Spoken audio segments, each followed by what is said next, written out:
Terima kasih, selamat malam. Semoga rahmat Tuhan kita Yesus Kristus dan cinta kasih Allah dalam persekutuan Roh Kudus selalu beserta kita sekarang dan selama-lamanya. Teman-teman yang dikasihi Tuhan, saya sekarang tidak datang sendirian, saya ditemani oleh orang-orang di belakang itu. Ini gambar ketika saya di India, maka itu anak-anaknya hitam-hitam. Bersama almarhum Romo Martin. Mengapa saya memasang background ini? Karena nanti salah satunya saya akan bercerita pengalaman saya ketika saya berada di tempat itu. Nah, mari kita bersama-sama merenungkan sabda Tuhan dan mendengarkan sharing dari saya tentang siapakah tetanggaku. Maka mari kita pertama-tama membaca Injil terlebih dahulu. Siapakah tetanggaku? Injil Lukas bab 10 ayat 25 sampai dengan ayat 37. Pada suatu kali berdirilah seorang ahli Taurat untuk mencobai Yesus, katanya, "Guru, apa yang harus kuperbuat untuk memperoleh hidup yang kekal?" Jawab Yesus kepadanya, "Apa yang tertulis dalam hukum Taurat? Apa yang kau baca di sana?" Jawab orang itu, "Kasihilah Tuhan Allahmu dengan segenap hatimu, dan dengan segenap jiwamu, dan dengan segenap kekuatanmu, dan dengan segenap akal budimu. Dan kasihilah sesamamu manusia seperti dirimu sendiri." Kata Yesus kepadanya, "Jawabmu itu benar. Perbuatlah demikian, maka engkau akan hidup." Tetapi untuk membenarkan dirinya, orang itu berkata kepada Yesus, "Dan siapakah sesamaku manusia?" Jawab Yesus, "Adalah seorang yang turun dari Yerusalem ke Yeriko. Ia jatuh ke tangan penyamun-penyamun yang bukan saja merampoknya habis-habisan, tapi juga memukulnya. Dan yang sesudah itu pergi meninggalkannya setengah mati. Kebetulan ada seorang imam turun melalui jalan itu. Ia melihat orang itu, tetapi ia melewatinya dari seberang jalan. Demikian juga seorang Lewi datang ke tempat itu. Ketika ia melihat orang itu, ia melewatinya dari seberang jalan.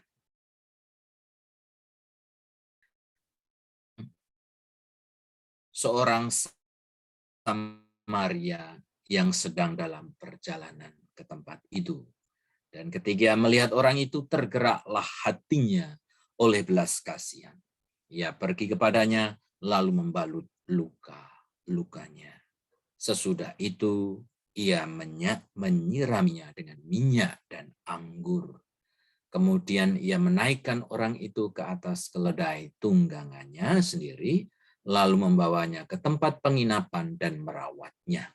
Keesokan harinya, ia menyerahkan 2 dinar kepada pemilik penginapan itu, katanya, "Rawatlah dia, dan jika kau belanjakan lebih dari ini, aku akan menggantinya waktu aku kembali." Siapakah di antara ketiga orang itu, menurut pendapatmu, adalah sesama manusia dari orang yang jatuh ke tangan penyamun itu? Jawab orang itu, orang yang telah menunjukkan belas kasihan kepadanya. Kata Yesus kepadanya, "Pergilah dan perbuatlah demikian." Teman-teman yang terkasih, dari bacaan Injil ini kita membahas sebentar dulu beberapa hal secara singkat, karena nanti saya akan men-sharingkan pengalaman saya, bagaimana saya melihat tetangga saya, orang-orang di sekitar saya. Pertama, seorang ahli Taurat bertanya mencobai Yesus. Saya agak terganggu dengan istilah mencobai. Artinya apa? Artinya ini bukan suatu dialog yang murni. Artinya seseorang atau ahli Taurat ini tidak sungguh-sungguh bertanya, hanya untuk menjebak Yesus. Ini masih sering terjadi dalam kehidupan kita sehari-hari. Di YouTube atau di media, di medsos sekarang ini banyak sekali debat-debat agama. Bagi saya debat itu 11-12 dengan kata mencobai. Saya tidak suka, bukan berarti saya takut kalau diajak berdebat dengan orang yang beragama lain, tetapi tidak ada gunanya. Kalau mereka mengajak berdialog, berdiskusi, nah itu undangan yang menarik. Jadi mempertanggungjawabkan iman kita itu dengan berdialog, dengan berdiskusi, bukan dengan berdebat mencari siapa menang, siapa kalah, siapa benar, siapa salah.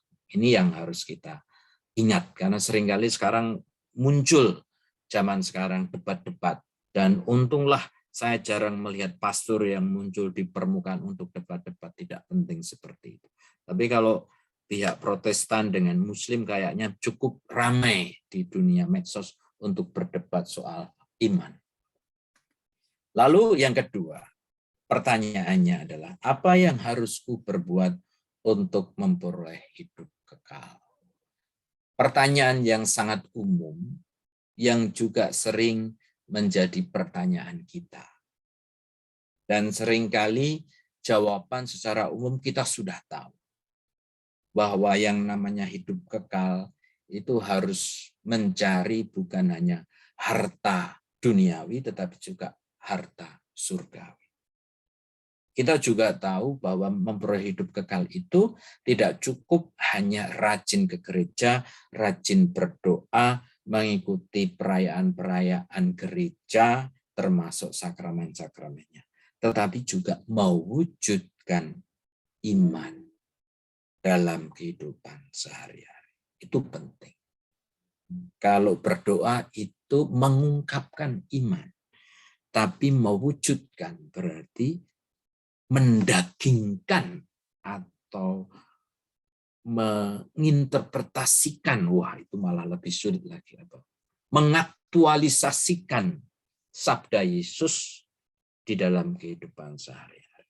Maka pertanyaannya akan menjadi penting kalau saudara-saudari merasa rajin berdoa. Tetapi pertanyaannya, apakah kita juga rajin mewujudkan semangat persatuan, pengampunan, saling pengertian di dalam kehidupan kita, termasuk di dalam keluarga. Agak ironis sebetulnya kalau kita itu rajin ke gereja, rajin berdoa, tetapi di keluarga tidak rukun. Itu yang menjadi tantangan bagi kita. Berikutnya, ini jawaban versi Tuhan Yesus. Ada 3 hal pokok. Intinya kita harus mengasihi, tapi ada 3 hal pokok. Pertama, mengasihi Tuhan, itu sudah jelas, tidak perlu dipertanyakan lagi, Tuhan adalah nomor 1. Nah, yang kedua adalah mengasihi sesama, seperti diriku sendiri. Nah, ingat ini ya, seperti berarti ini kan seimbang. Seimbang, artinya kita harus mengasihi sesama manusia, atau dalam terjemahan yang lain kita harus mengasihi tetangga kita seperti dirimu sendiri. Nah, yang sering terjadi adalah ketidakseimbangan di sini. Ada orang-orang tertentu yang sangat hebat berkorban untuk orang lain. Yang penting orang lain, yang penting orang lain, dirinya dikorbankan. Itu banyak terjadi dan itu memang bagus. Seperti pengorbanan orang tua, ibu terhadap anaknya berjuang untuk memperoleh, supaya anaknya bisa memperoleh hidup yang layak dan lain sebagainya. Tetapi jangan sampai mengorbankan diri sendiri. itu tidak seimbang. Ada orang-orang tertentu yang malah membenci dirinya sendiri. Tidak suka dengan wajahnya, merasa tidak cantik, merasa jelek, merasa buruk. Padahal mencintai diri sendiri itu juga tugas dari Tuhan. Maka jangan dikorbankan terus-menerus hanya ngalah untuk orang lain terus. Atau terbalik, orang begitu mencintai dirinya sendiri. Apa itu? Narsisme. Oh, tiap hari bercermin terus melihat, oh betapa gantengnya saya. Tapi lupa dengan tetangganya untuk memperhatikan orang-orang di sekitar. Nah, jadi sekali lagi harus ada keseimbangan antara mencintai orang lain dan dirinya sendiri. Baik, selanjutnya. Dan siapakah sesamaku manusia? Meskipun sekali lagi orang ahli Taurat ini hanya mencoba Yesus, saya nggak suka dengan pertanyaan pencobaan, tapi bagaimanapun ini pertanyaan yang menarik. Dalam terjemahan lainnya bisa jadi pertanyaannya siapakah tetanggaku? Hebatnya Tuhan Yesus menjawabnya dengan sebuah cerita sehingga akan lebih menarik untuk kita lihat. Nah, dalam cerita itu ada 4 pihak di sana. Seseorang yang dirampok, habis-habisan dipukul dalam keadaan setengah mati, itu pihak korban yang menjadi sumber untuk melihat ketiga pihak ini. Seorang imam, seorang Lewi, seorang Samaria. Sebagai catatan, seorang imam, seorang Lewi ini adalah orang-orang Yahudi, orang-orang yang dalam tanda kutip orang terpilih, orang yang merasa diri sebagai umat Allah. Itu pokoknya yang serba hebat-hebat lah. Secara sosial mereka ada di atas. Dianggap suci, dianggap bijaksana, dianggap penuh belas kasih. Lalu orang Samaria itu dianggap outcast, bukan pilihan Allah, tidak penting, orang asing, tidak masuk hitungan. Itulah. Nah, maka pertanyaannya sekarang, kita lihat satu persatu. Seorang imam, nah kebetulan saya imam, tapi kita anggap kita semua orang-orang yang dalam tanda kutip adalah anak-anak Tuhan, orang-orang gereja. Apakah pernah kita berlaku seperti seorang imam itu yang pura-pura tidak tahu ada orang yang seharusnya ditolong tapi pura-pura tidak tahu? Mungkin pernah. Saya pernah. Pura-pura tidak tahu. Karena justify saya ada sesuatu yang urgent. Tapi apakah menjadi alasan? Kayaknya saya terlalu egois. Oke. Seorang Lewi sama saja. Juga pura-pura melihat, tidak melihat korban. Nah, lalu dengan hebatnya Tuhan Yesus menunjukkan orang yang tidak diperhitungkan oleh masyarakat, justru orang yang melakukan sesuatu. Orang-orang Yahudi yang diwakili oleh imam dan Lewi, secara fisik mereka adalah tetangga korban, karena korbannya juga orang Yahudi. Jadi secara fisik mereka tetangga. Lalu orang Samaria secara fisik, secara jarak, distan, bukan tetangga orang asing. Tetapi justru dia yang melakukan sesuatu untuk korban. Maka kemudian pertanyaan Yesus adalah, lalu siapa tetangganya si korban itu? Secara distan, rumah, bahkan kesukuan dan bangsa, ya imam tadi itu. Dan juga Lewi. Tapi dari segi sikap, tindakan orang Samaria yang menunjukkan belas kasih. Itulah tetangga bagi si korban. Nah, itu yang saya lihat dari kitab suci. Maka kemudian saya akan sharing tentang lalu siapakah tetangga saya. Ringan ini cerita ringan pengalaman saya dari masa kecil ya. Jadi ketika melihat siapakah tetanggaku, saya ingin menceritakan tentang tetangga saya berarti adalah orang-orang yang secara jarak, distan, fisik itu berdekatan dengan rumah, dengan tempat di mana saya hidup, tempat di mana saya tinggal. Maka ngomong-ngomong tentang tetangga saya, ya tetangga saya yang pertama adalah ini. Tetangga saya di kampung halaman saya sana di Sleman, Yogyakarta, dari saya lahir sampai SMP kelas 3. Kemudian saya kelas SMA saya pindah ke Palembang. Maka selama 3 tahun saya punya tetangga juga di Palembang. Setelah itu masuk seminari. Nah, kelemahan pasur itu ya kalau sudah masuk seminari, nggak punya rumah, nggak punya tetangga. Kecuali saya pernah hidup di paroki, saya tidak pernah tinggal di paroki, jadi nggak punya tetangga sampai sekarang. Oke, kita lihat dulu. Masa kecil saya di kampung halaman, saya pikir tetangga saya memperlakukan saya sebagai tetangga. Artinya, mereka sungguh-sungguh menerima saya dengan baik. Karena ya kampung halaman, banyak saudara, satu suku, dan kebetulan kampung saya memang banyak yang Katolik. Ya, kebetulan, karena kalau tetangga-tetangga desa pasti Islam semua. Jadi mereka sangat menerima saya, sangat baik kepada saya. Tidak takut kelaparan, seandainya pun mau makan di saudara, di tetangga, bebas. Tetapi saya jujur seringkali justru tidak memperlakukan tetangga saya sebagai tetangga. Saya agak nakal. Listrik masuk itu kelas 4 SD. Nah, ketika sebelum listrik masuk, saya kalau malam-malam sering dengan beberapa teman itu menakut-nakutin orang dengan pakaian pocong. Tugasnya menakut-nakutin tetangga. Lalu saya dulu waktu kecil suka main ketapel, mencari burung. Tapi kalau mencari burung nggak kena-kena, sulit. Akhirnya ayam tetangga jadi sasaran saya. Wah.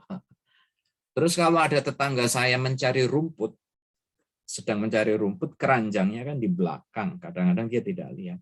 Lalu di antara rumput-rumput yang sudah dikumpulin di keranjang itu, lalu di tengahnya saya kasih batu. Sehingga ini yang mencari rumput itu pulangnya merasa kok berat sekali karena ada batunya. Itu hanya sedikit dari banyak kenakalan-kenakalan saya yang menunjukkan bahwa saya seringkali tidak memperlakukan tetangga saya sebagai tetangga. Sementara saya memperoleh cinta, perhatian, bantuan dari tetangga-tetangga saya. Lalu di Palembang, masuk masyarakat yang baru, saya mulai sadar meskipun saya di sekolah aktif berkomunikasi dalam organisasi dan lain sebagainya, rupanya saya bukan orang yang mudah untuk mingle terhadap society yang baru. Kebetulan tetangga saya di daerah Palembang kilometer 6 di belakang dulu rumah sakit jiwa di belakang sana itu banyak orang sekayu. Kayaknya saya nggak ada kesempatan bagaimana bisa masuk. Sesekali saya bisa kumpul dengan mereka, misalnya 17-an, ikut lomba, dan lain sebagainya. Tapi hanya sebatas itu. Selama 3 tahun, 2 kali saya pernah diminta tetangga untuk nganter ke rumah sakit. Itu 2 kali menolong. Saya malah justru pernah, nah ini agak lucu. Saya bangun terlambat untuk sekolah. Kalau saya naik bis akan terlambat. Karena dari rumah ke jalan raya masih agak jauh, saya harus jalan kaki. Lalu saya nekat menyetop sebuah mobil di tengah jalan. Jadi agak maksa kayak perampok. Mau ikut naik mobil. Nah, rupanya itu seorang ibu yang mengantar anaknya ke sekolah yang satu jalan dengan saya. Jadi Akhirnya saya dompleng dan diizinkan masuk. Nah, setelah 1 bulan ada undangan. Kalau ini lingkungan wilayah gereja, ada undangan rosario wilayah. Karena kakak saya sibuk, saya yang datang. Ternyata ke rumah ibu-ibu yang pernah saya stop mobilnya. Jadi kenal kemudian. Nah, jadi itu teman-teman. Saya tidak banyak bergaul dengan tetangga saya. Dan kebetulan karena kakak saya bekerja di rumah sakit Caritas, maka saya mainnya lebih banyak ke rumah sakit Caritas dengan karyawan-karyawan di sana. Kalau olahraga, badminton, main volley, dan lain sebagainya. Tapi dengan tetangga praktis tidak pernah ada pergaulan. Jadi itu menunjukkan bahwa secara fisik dekat, tetapi tidak ada afeksi secara dekat, perasaan untuk saling menolong tidak ada, hanya sesekali saja. Jadi contoh, saya tidak memperlakukan tetangga saya sebagai tetangga. Jauh dari yang diharapkan oleh Tuhan Yesus tadi. Selanjutnya, ngomong-ngomong tentang tetangga, ya tentunya juga teman-teman sekolah dan pergaulan. Secara overall, saya punya banyak teman. Jadi, saya pikir saya mampu untuk betul-betul bisa menghargai teman saya sebagai teman. Saya tidak pernah membuli. Seandainya dibully, saya tidak merasa down. Jadi akhirnya saya bisa bergaul. Oke. Nah, orang-orang yang beragama lain. Jadi dalam konteks hidup menggereja, maka orang-orang Katolik bagi saya bukan tetangga saya, tetapi saudara saya. Maka dalam hal ini tidak saya bicarakan. Yang menjadi tetangga saya adalah orang yang beragama lain. Saya berusaha tentunya sebagai orang Katolik untuk open-minded terhadap pergaulan dengan orang-orang yang beragama lain. Dan sampai sekarang pun yang namanya pertemanan itu tidak melihat latar belakang agama. Bahkan di Hong sini juga, apalagi ministry saya di sini, kan saya tidak di paroki. Saya lebih ke misa bahasa Inggris untuk orang-orang Hong Kong dan Filipina, tapi untuk sosialnya saya banyak membantu para TKI, which is kebanyakan Muslim.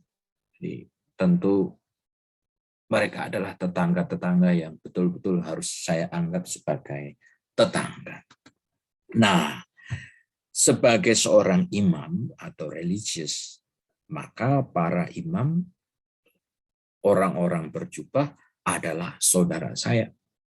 Nah, lalu orang-orang di luar itu adalah tetangga saya. Yang mana sangat penting bagi saya untuk punya tetangga yang baik.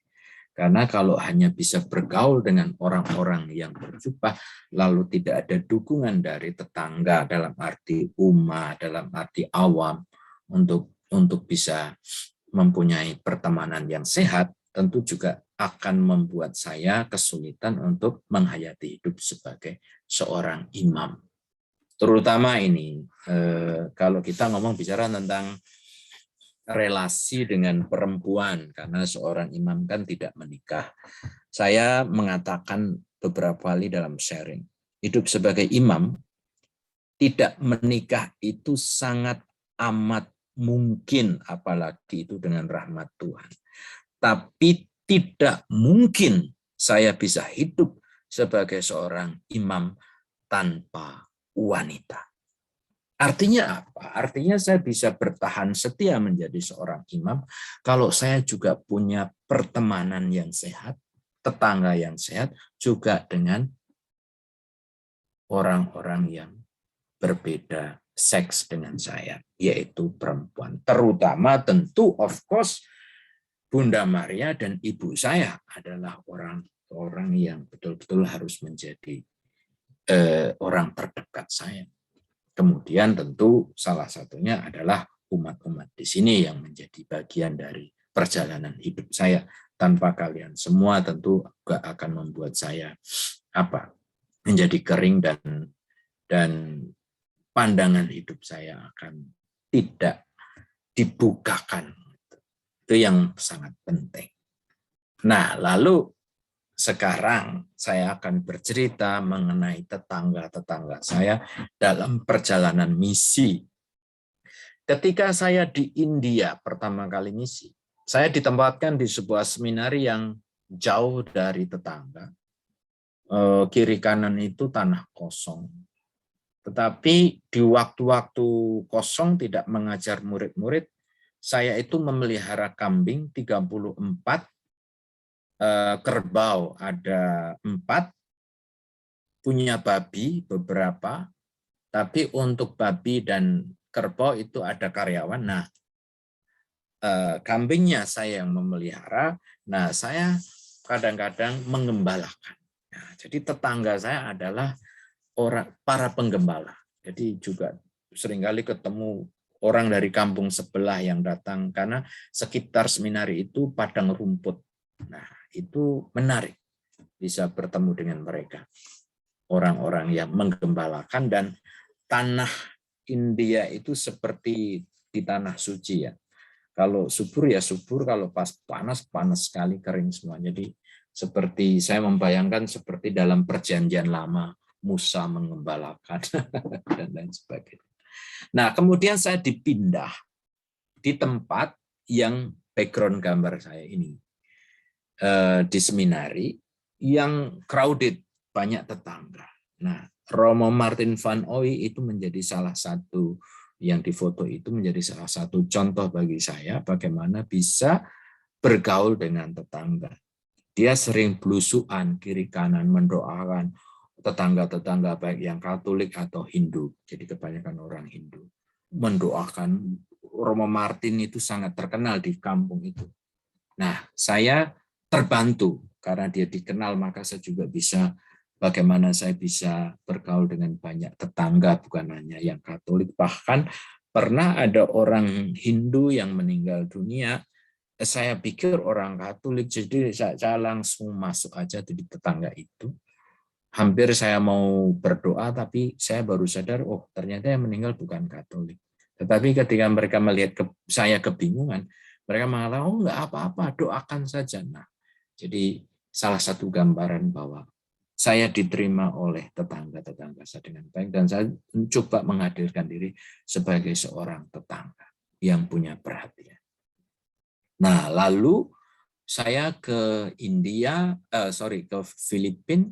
Ya, Filipina mayoritas Katolik, kiri kanannya ya jelas sangat sangat baik.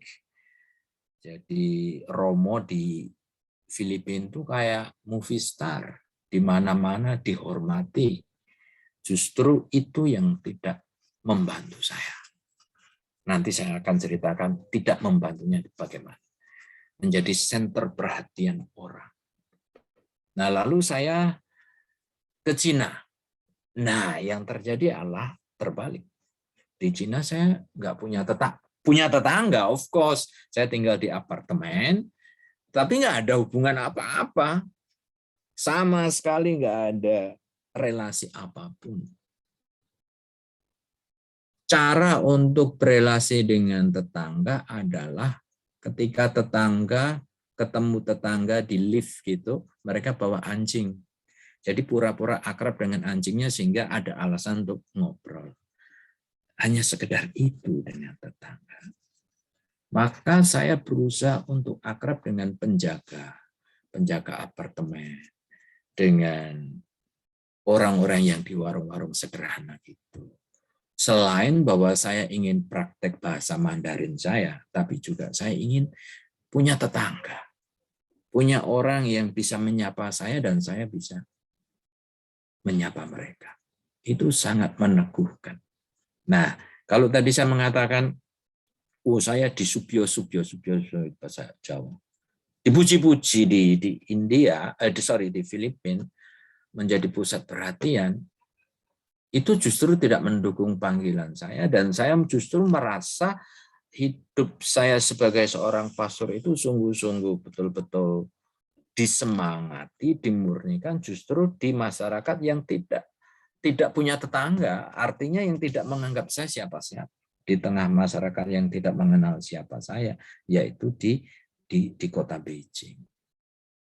Ya seperti orang yang nggak dikenal sama sekali, nggak punya posisi apapun. Tapi justru itu memurnikan panggilan saya untuk menjadi seorang imam. Karena menjadi imam bagi saya bukan untuk mendapatkan posisi, pujian, kedudukan. Tapi kebutuhan akan tetangga itu sangat saya butuhkan. Maka dimanapun saya berkarya, biasanya punya tetangga khusus dalam arti saya biasanya ada tempat nongkrong. Dulu di India saya biasanya nongkrong di sebuah warung kelapa muda.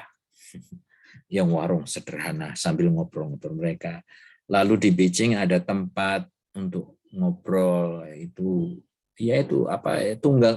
tukang tambal ban. Saya sering duduk-duduk dengan dia sama penjaga apartemen itu. Sementara para penghuni apartemen itu nggak ada yang menyapa sama sekali tetangga penjaga itu. Jadi ada semacam gap ya, dia dianggap mungkin orang miskin dari kampung atau dari kasta yang berbeda sehingga tidak disapa sama sekali. Nah, itulah yang menjadi tantangan saya saat itu. Di Hong Kong mirip sebetulnya dalam arti tetangga secara fisik ada tetapi tidak ada connection. Saya tinggal di bukan apartemen sebetulnya tapi rumah 3 lantai. Yang lantai pertama yang punya rumah, lantai kedua ada keluarga orang Hong Kong yang menyewa, lalu saya di lantai 3. Nah, lantai 2 ini tangga ini nggak sama sekali nggak pernah ngobrol. Saya ketika bertemu berusaha tersenyum tapi tidak pernah ditanggapi. Bahkan pembantunya, tapi pembantunya mungkin orang Filipina bukan orang Indonesia, mungkin juga dilarang untuk bertegur sapa dengan saya. Jadi sama sekali dengan tetangga ini nggak ada koneksi apapun. Nah, secara fisik tidak punya. Jadi kan mengenaskan. Sudah berusaha, tapi ini kan soal culture ya. Culture. Mungkin mereka takut untuk ngobrol dengan orang asing barangkali. Nah, maka kemudian teman-teman, permenungan terakhir adalah dalam Injil hari ini, Yesus kan berbicara mengenai sesamaku manusia atau tetangga. Maka sebetulnya kalau ngomong tentang tetangga harus saling mengasihi, harus berbelas kasih, apalagi keluarga. Maka kan ironis kalau dengan tetangga baik-baik saja, tapi dengan keluarga malah tidak baik-baik saja. Dan justru itu seringkali terjadi di Indonesia. Termasuk banyak keluarga yang saya lihat. Dengan tetangga itu baik, tapi dengan keluarga malah nggak bisa rukun. Mau ketika dengan keluarga itu rame, tetangga datang, wah pura-pura baik. Ini yang nggak beres. Semestinya kalau dengan tetangga oke, care, saling mencintai, apalagi dalam keluarga. Nah ini yang menjadi tantangan pertama. Lalu yang kedua adalah sekarang adalah zaman medsos, dunia internet. Tetangga yang sebelah rumah, sebelah gedung, bisa jadi dalam komunitas para romo, kita ada beberapa romo, di sebelah ini kamar romo lain. Mungkin saya jarang kontak dengan dia. Tapi malah saya dengan WhatsApp bisa menghubungi manusia dari seluruh belahan dunia. Tapi kalau saya tidak punya waktu untuk yang sungguh-sungguh dekat, alangkah malangnya hidup saya. Itu juga dalam keluarga. Dengan orang-orang kita bisa komunikasi dengan sangat intens, tapi kita jarang punya waktu untuk tetangga kita yang sesungguhnya, yaitu orang-orang terdekat kita. Sekarang ini saya pikir di mana-mana, di base, di MRT, orang semuanya sibuk dengan HP. Kadang-kadang saya menyadari itu, saya juga terjebak itu, tapi kadang-kadang saya menyadari kalau saya tinggalkan dulu. Tapi orang-orang nggak ada yang semuanya pegang HP. Nah, jadi mereka nggak sadar tetangga di sekitarnya. Nah, itu juga yang menjadi tantangan bagi kita. Maka teman-teman yang terkasih, tetangga itu sangat penting dalam hidup kita karena mereka menjadi arena, menjadi medan, menjadi tempat bagi kita justru untuk mewujudkan iman. Coba bayangkan, kalau semuanya itu, misalnya dalam konteks agama, kalau semuanya itu Katolik, kita justru tidak mempunyai kesempatan untuk berbuat baik keluar. Nah, justru karena ada perbedaan, ada tetangga, kita punya alasan, kita mempunyai tujuan untuk sesuatu yang sangat baik, mewujudkan belas kasih. Maka sangat penting. Tetapi kemudian sekarang, yang penting keluarga dululah. Kalau memang tetangga itu sudah beres, maka lebih baik kita melihat keluarga. Karena itu ironis ketika kita dengan orang lain sangat oke, tetapi dengan keluarga justru kita punya masalah.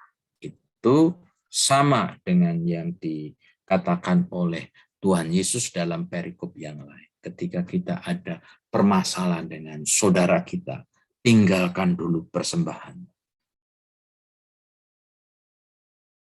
Resolusi rekonsiliasi dulu, reconciliation dengan saudara, baru datang kepada Tuhan.